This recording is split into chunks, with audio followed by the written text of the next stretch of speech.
हरियाणा में पहले IDFC first bank से जुड़े मामले की चर्चा अभी थमी नहीं थी कि अब कोटक महिंद्रा बैंक से जुड़ा 160 करोड़ के घोटाले की खबर का सामने आना जनता को ये सोचने के लिए मजबूर कर रहा है कि आखिर अपनी मेहनत की कमाई किसके भरोसे रखें, बैंक में सुरक्षित या अपने घरों पर रखें। किस किस के भरोसे को चूना लगाया गया है, ये बड़ा सवाल है। हैरानी की बात तो यह है कि ऐसे मामलों में सरकारें अक्सर उतनी ही तेजी से सक्रिय होती हैं जितनी तेजी से घोटाले की रकम गायब होती है, यानी लगभग बिल्कुल नहीं। भारतीय जनता पार्टी की सरकार हो और नायब सिंह सैनी, लोग जवाब की उम्मीद रखते हैं, लेकिन अनुभव कहता है कि शायद इस बार भी जांच होगी और कड़ी कार्रवाई होगी, जैसे घिसे पिटे बयान ही सुनने को मिलेंगे, जबकि असली सवाल जनता के पैसे की सुरक्षा फिर वहीं के वहीं वो सवाल खड़ा है। हरियाणा के पंचकुला नगर निगम के करोड़ों रुपए की फिक्स्ड डिपॉजिट एफडी को लेकर कोटक महिंद्रा बैंक विवादों में है। बैंक पर करीब 160 करोड़ की घोटाले का आरोप है।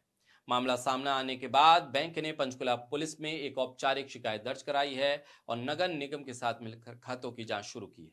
मैच्योरिटी पर पैसा ट्रांसफर करने के दौरान यह खुलासा हुआ।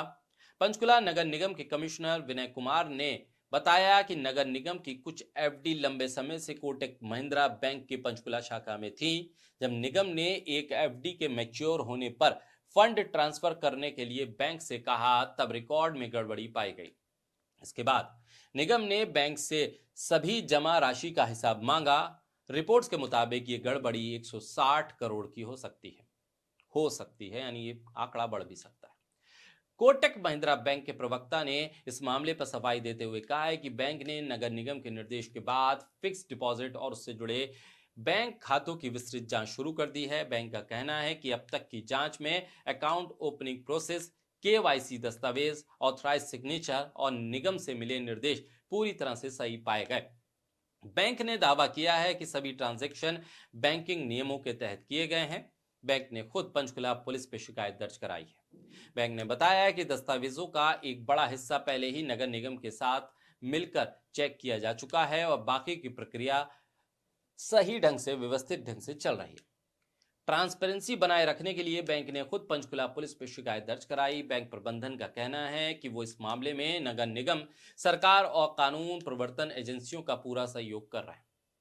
आईडीएफसी फर्स्ट बैंक भी सामने आया था इस मामले में। ये तो कोटक महिंद्रा का मामला, आईडीएफसी बैंक का मामला इससे पहले भी आ चुका है। ऐसा ही मामला सरकारी खातों में हेराफेरी का ये कोई पहला मामला नहीं। हाल ही में आईडीएफसी फर्स्ट बैंक की चंडीगढ़ शाखा में भी 590 करोड़ की धोखाधड़ी का मामला सामने आया। ये मामला भी हरियाणा सरकार के कुछ चुनिंदा खातों से जुड़ा है। बैंक ने यह बताया था कि कुछ कर्मचारियों और बाहरी लोगों ने मिलकर इस फ्रॉड को अंजाम दिया।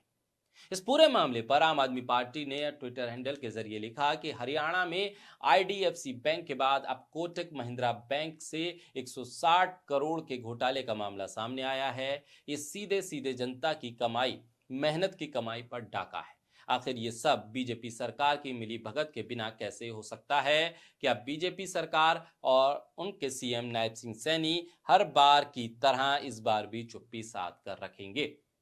मामला पैसे का है, बड़ा हेरफेर है। 590 करोड़ का एक फ्रॉड हो चुका, 160 करोड़ का एक दूसरा फ्रॉड, यानी फ्रॉड करने वालों की लय लग चुकी है, मुंह पे खून आ चुका है। वो हर जगह अब दांत मारने की कोशिश कर रहे हैं। सवाल ये है कि सजग प्रहरी की तरह खड़े रहने का दावा करने वाली बीजेपी की सरकार, डबल इंजन की सरकार, आखिर इस तरह के फ्रॉड को कैसे जारी रखे हुए है? विपक्ष के नेताओं के घर एजेंसियां भेजने वाली सरकार अपनी ही सरकार में इतने बड़े फ्रॉड को कैसे अंजाम देने की खुली छूट दे सकती है? आखिर अब तक क्या किया? इससे पहले हुए घोटाले पर क्या कार्रवाई हुई? आईडीएफसी बैंक के मामले में क्या कार्रवाई हुई? अब कोटक महिंद्रा मामले में क्या नई कार्रवाई हो जाएगी? सवाल इस बात का भी है कि जो पैसा है वह आम लोगों का ही पैसा है, जो सरकारी खातों में जमा है। सरकार की तमाम मंत्रालय, जो निगम चल रहे हैं, उसी पैसे से चलते हैं।